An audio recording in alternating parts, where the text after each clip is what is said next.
তার মধ্যে একটা প্রথা এমন আগ বাড়ছে যে তালাক দেওয়ার পরে তালাক তো দিলে আর হে মদুড়া জুয়াড়ি বেঈমান নাস্তিক কোনটা বুঝেন না আর বিবি তালাক দিলার আর পরে কিতা ফস্তার আমি তালাক দিলেইছি 3 তালাক দিছে বলিয়া স্বীকার হওয়ার এখন কিতা হিল্লা বিয়া দেওয়া আইছে হিল্লা বিয়া আসলে তো ইনো হিল্লা বিয়া দিতে এখানে তুমি তালাক দিলেইছো তুমি আরো বিয়া করো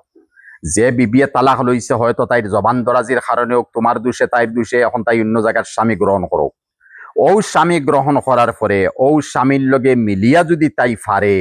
বা স্বামীর চলাফেরা ভালো লাগছে না খাওয়া দাওয়া চলাফেরা কোনো দিকে আরাম নাই তাহলে ও স্বামী যদি তালাক দিছে বা এই পাত্রিয়ে স্বামীর লগে মিলিয়া যদি তালাক লই লিছে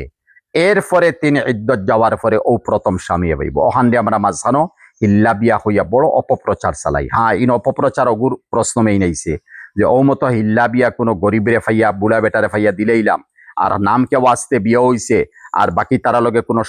চলাফিরা কুন্তা নাই আর এরপরে সকালে উঠিয়া তালাক দিলে তার নাম হিল্লা নাই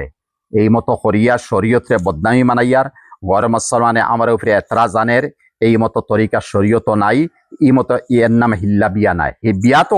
অটোমেটিক বিয়া 2 সাক্ষী তাখতা ইজাব কবুল হইতো মর সাব্যস্ত হইতো এরপরে এক বেটায় তার লইয়া খাইতো 2 মাস 15 দিন 6 মাস যদি যাওয়ার পরে বিবি দেখে ইনো চলেন না বা স্বামী দেখে বিবি লইয়া আমার চলতো নাই তাহলে ও বিবি তালাক দেওয়ার পরেও প্রথম স্বামী হইতো ওখান দিয়ে আমরা হিল্লা বিয়া হইয়া অপপ্রচার করিয়া ধর্মর উপরে আঘাত আনিয়া